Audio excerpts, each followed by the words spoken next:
Hey guys, welcome back to class. So we're going to start talking about, we're going to continue that writing process, and we're going to start talking about 3.2, the drafting process. So if you remember from the last video, we talked about brainstorming. So we learned that brainstorming is important because it allows us to kind of organize our thoughts, put them together, and just get us in a space that we're ready to write. Because that's important, because we want our readers, our audience, to be able to process what we're processing, to feel the things that we feel.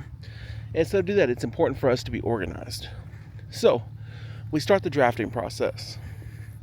Well, drafting comes after brainstorming, or after that pre-writing process.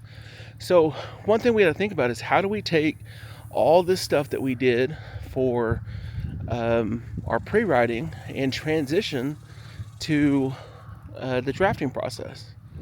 Well, we got to start figuring out what worked, what didn't work, and we got to start putting it together. So we need to figure out, what are we really putting here? What are these main ideas that we've collected? What does it look like we're theming towards? And so that allows us to start really writing things out. And you can say hi to Mr. Gates up there. If I get my thing turned around. Oh, I didn't want to turn around. Anyway, he's up there. But we got to start theming around, what works. And so as we begin to draft, it's simple. We're going to try to find a beginning, write that introduction. We're going to start to develop a thesis. We're going to start to find that those main ideas, put them in order. We're going to eventually get to a conclusion. And so we really start putting this outline. We start doing what this is called a rough draft. Well, that rough draft is meant to be very rough. It's not meant to be pretty. It's not meant to necessarily sound good, because it's a rough draft. And so we take that, we put it together, we put what we think is going to work, what might look good together, and we go with it. And so that allows us to begin the process of formally writing. So with that, as we begin to draft, we're going to try to make paragraphs. So paragraphs, of course, are made up of 4 to 5 sentences. They're going to contain one single idea. If you get to a point of writing a paragraph and you feel like you have a lot of things going on here, well, we probably need to make another paragraph. We need to change it up. So it's very important that you make those necessary changes, and you make those single idea paragraphs, because that's what's going to be important to your audience. They need to be able to follow what you follow.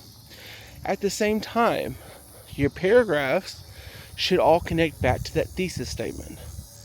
That thesis statement, and I'll show like a definition up here on the screen, is so important. It's the main theme of our essay, what we're writing.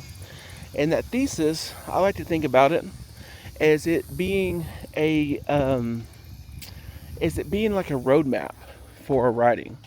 That roadmap allows us to tell our readers, what we're going to be accomplishing here, and in the order in which we put our thesis. So, like, if we say ABC, well, our paragraphs need to represent that in the ABC format. Okay, so make sure that as you're writing your thesis, you're going to follow that outline. That allows us to really get to our reader what we're trying to accomplish. You may be familiar with what's called the 5-paragraph structure. So, meaning you have introduction, you have your body paragraphs, and then you have your conclusion. Okay, so you have the beginning, you have your subject matter, and then you have a wrap up at the end is your conclusion. So as we move on through this course, we'll talk more in depth about what that is. But here we're just going to look at the main concepts of that. So in the next video, we'll start talking about editing versus revising, as a lot of times those are confused. So we're going to take a look at that in the next video.